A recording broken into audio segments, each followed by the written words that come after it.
Good morning. This is Dallas Sports 1977 coming to you from Southwood. The subject of today is the subject would be the betting line against the Dallas Cowboys facing the Tampa Bay Buccaneers. I was watching this show yesterday. It was the Fox betting line. And one of the guys on the show, it was one guy named Todd, one named Clay, and I think the other lady, her name was, I can't think her name right now, but she had picked the Cowboys, and the other two guys picked Tampa Bay, and one guy, he picked the Cowboys to win. And so I was just observing what they thought about us and everything and stuff, because when you're the Dallas Cowboys, you're always going to get criticized. You're always going to get dissected to the point where people think less of you. I was looking at some people that had commented on my channel day for yesterday, and it was one guy was telling me, why don't you, since you want a lot of people to subscribe to your channel and everything, why don't you, if you're going to talk about Stephen A. Smith, why don't you say bad things about him or derogatory things about him, and that will cause people to do clickbait. And I said, no, I commented on it. I said, no, that's not what I will do, because this is American, and young people are watching this. Christian people are watching this show, and I'm a man of God, and I love God, and I love people. I refuse to bow down and do things like that, because that's not right. But I will say, Stephen A. Smith, Shannon Sharp, they are in the Haters Club members. They do not like the Dallas Cowboys, and they love for people to watch their shows. They get the ratings goes up because the Dallas Cowboys, because we're America's team. So I'm not going to say nothing bad about him, but they're in the Haters Club. They don't like us, and they say us Dallas Cowboy fans, we're delusional, we're stupid, we're dumb, we're erratic, but that's okay. Getting back to the subject, the betting line has us a 6.5 underdog against the Tampa Bay Buccaneers. Good morning. How you doing today? Good morning. Got us a 6.5 underdog, and against Tom Brady and the Buccaneers. So I'm thinking, well, that's not a bad percentage of us being an underdog. That's not a bad percentage. But if you do the numbers and calculate, if our quarterback wouldn't have got hurt last season, that would have been one of the greatest offensive outputs in Dallas Cowboy history. We were averaging 32 points, near 7 points a game. And the season, they just ended, even though they won the Super Bowl, they averaged 30.6 or 7 or 8 points a game. And Kansas City averaged around 27 or 28 points a game. And Green Bay averaged 31 point something points a game. And Dallas had a better average in all four of them. Had a better average, 32 point something points a game, had a better average. But the keys to that situation is our defense was not up to specs and not up to par to fulfilling their opportunities and filling their jobs up, doing what they need to do as a team. That's why the Dallas Cowboys were in the situation where we're in. And so this is a great new season, and I'm expecting greatness from this team right now. The talking heads on these channels like Fox Betting Line, ESPN analysts, NFL Network, the majority of them don't expect Dallas to do nothing but maybe win 7 or 8 games, and that'll be it. But I see some wonderful things happening for our team this year, because we in the draft, we took care of areas of significant needs. Those needs were, and I say it again, those needs were at middle linebacker, outside linebacker, defensive tackle, nose guard. We took care of those areas of need right now. We took care of those things, and we got people in. We had a really good draft at cornerback, free safety, and strong safety. Micah Parsons from Penn State. I think he's gonna be a great asset to this team, because if he plays up above his potential and greatness, it would help the other teams they help the other players on our team, whatever weaknesses they have. Good morning, how you doing? Good morning. It will help their weaknesses, and whatever their weaknesses are, they would see by significance of how great he is and what need to be done. So that's what I'm expecting from this situation.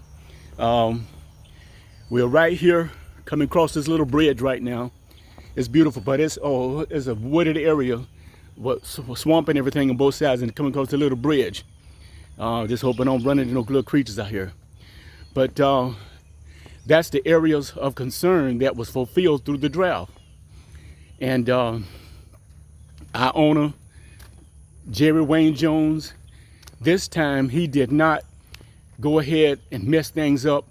I was hoping before the draft that he didn't do that, and he didn't do that. So he stayed back in the forefront and allowed Stephen Jones and the other analysts and the other NFL scouts that for the Dallas Cowboys do their job and go and pick some people that we need. So we took care of those needs, and so I'm expecting great things. One analyst, I was watching TV yesterday, one analyst was picking one team, I don't know who it was, to win 13 games and only have three losses or something, or 4 losses or something like that.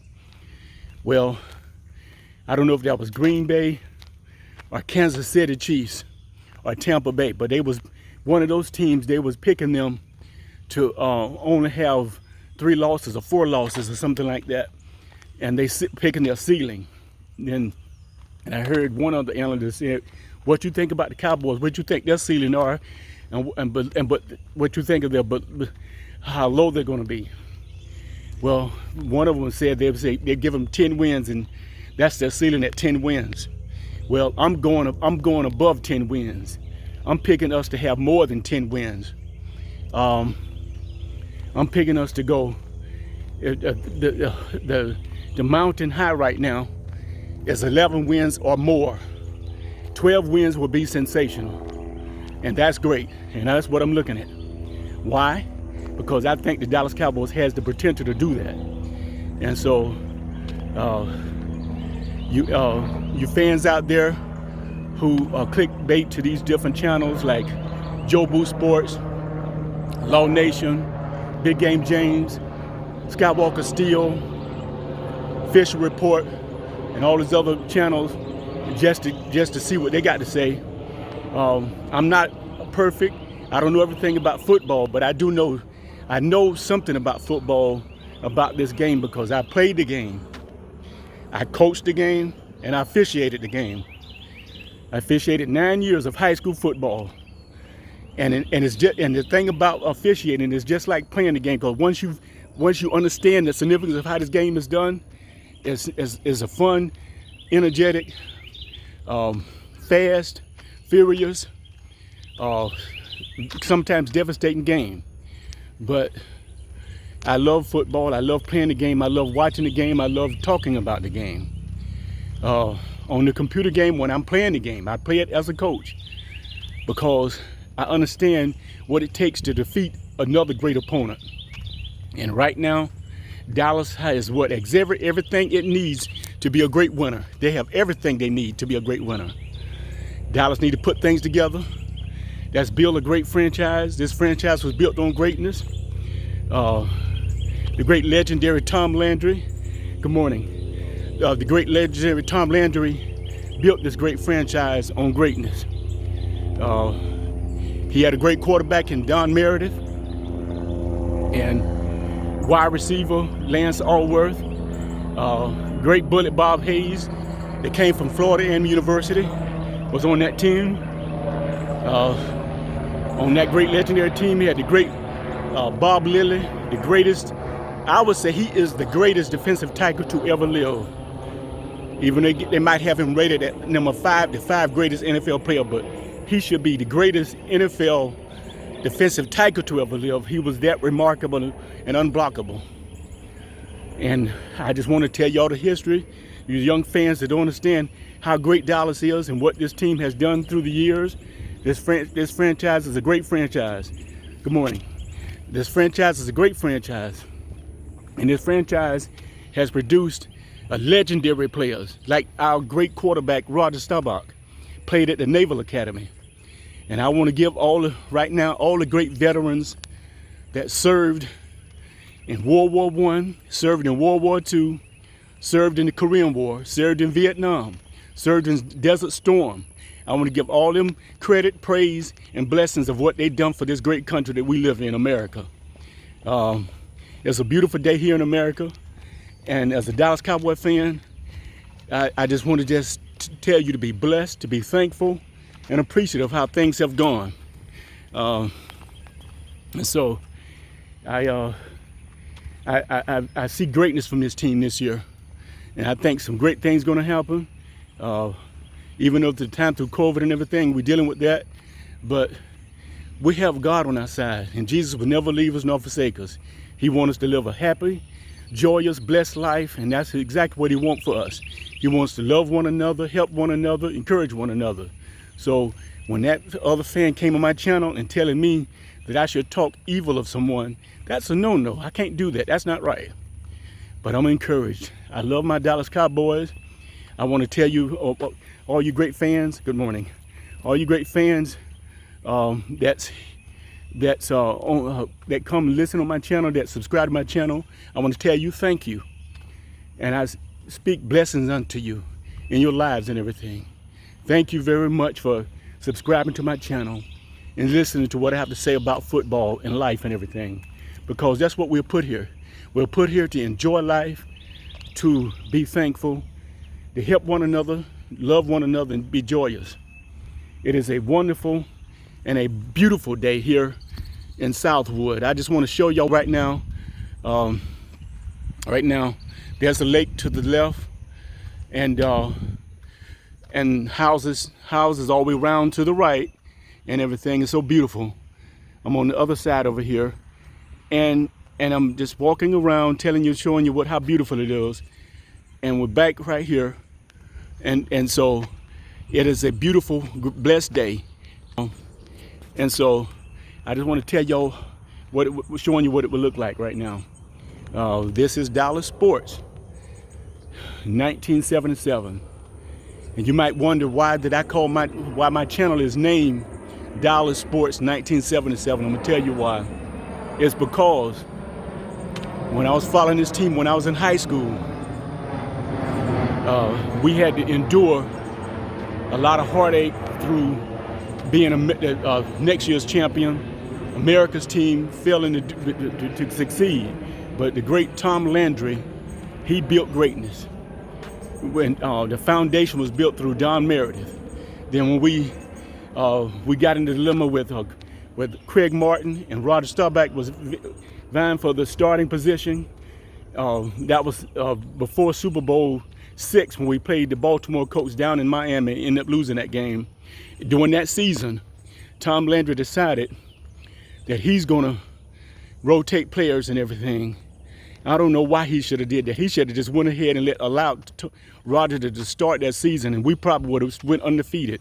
Because during that, the next season when they won the Super Bowl down in Tulane Stadium against Miami Dolphins, they went on a 10-game winning streak. After losing 2 games, they went on a 10-game winning streak and won the Super Bowl VII against the Miami Dolphins. And then the very next year, the Miami Dolphins went undefeated, and the 72 Dolphins, they went undefeated. The Dallas Cowboys And that Super Bowl is the first and the only Super Bowl world champion that held an opponent to without not allowing them to score a touchdown, only score a field goal.